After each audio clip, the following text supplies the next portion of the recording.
नजाकत से बोली जाने वाली बातें और लजीज कबाब जब ये एक साथ आए तो समझ जाना चाहिए कि बात हो रही है नवाबों के शहर लखनऊ की। उत्तर प्रदेश की राजधानी और खूबसूरत शहर जहाँ सिर्फ नजारे ही नहीं बल्कि रहने वाले लोग भी बहुत साफ दिल के होते हैं। दरअसल उत्तर प्रदेश के लखनऊ के बलबीर के पुनर्जन्म का एहसास सच साबित हुआ है। एक बुजुर्ग ने पिछले जन्म में हुई अपनी ही हत्या के रहस्य को खोल दिया है। पुनर्जन्म की सच्ची कहानी ने भारत से लेकर पाकिस्तान तक हकीकत की ऐसी कड़ियों को जोड़ दिया कि आप जानकर हैरान हो जाएंगे। बलबीर एक सिख है। उनके मुताबिक उनका पिछला जन्म पाकिस्तान में हुआ था, तब वो हिंदू परिवार में जन्मे थे।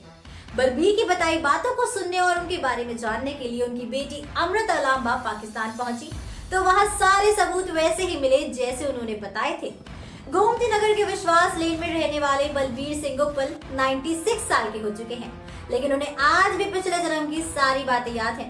वो बताते हैं कि पिछले जन्म में बंटवारे से पहले वो वेस्ट पंजाब के डीगा टाउन में रहते थे। ये हिस्सा बंटवारा होने के बाद पाकिस्तान में चला गया था। तब उनका नाम राय बहादुर सुंदरदास चोपड़ा हुआ करता था। अंग्रेजी हुकूमत के दौर में वो सेना में यूनिफॉर्म और राशन सप्लाई करते थे। बलबीर के जहन में पहले विश्व युद्ध की यादें भी ताजा है।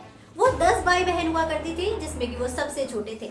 उनके पिता सरदार करतार सिंह रेलवे में ऊंची पोस्ट पर थे और ट्रांसफर की वजह से कई जिलों के बाद वो रायबरेली में रहे।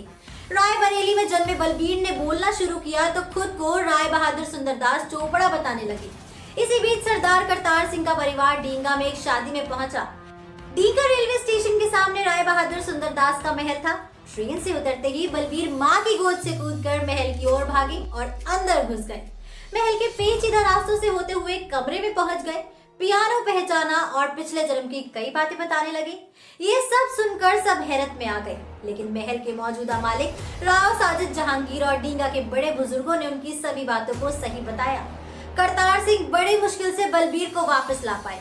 घबराई हुई माँ केसर कौर ने बेटे के बिछड़ने के डर से डींगा जाना छोड़ दिया, लेकिन बलबीर की बेटी अमृता ने उनके पिछले जन्म के परिवार को ढूंढ निकाला। अमृता ने डींगा में रहकर ही रिसर्च किया और बलबीर सिंह की जिंदगी पर 425 पेज की पास फॉरवर्ड किताब भी लिखी है।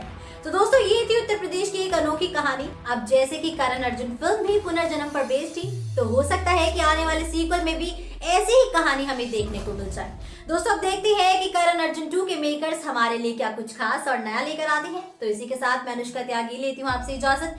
बने रहिए और देखते रहिए बॉलीग्राज स्टूडियोज को।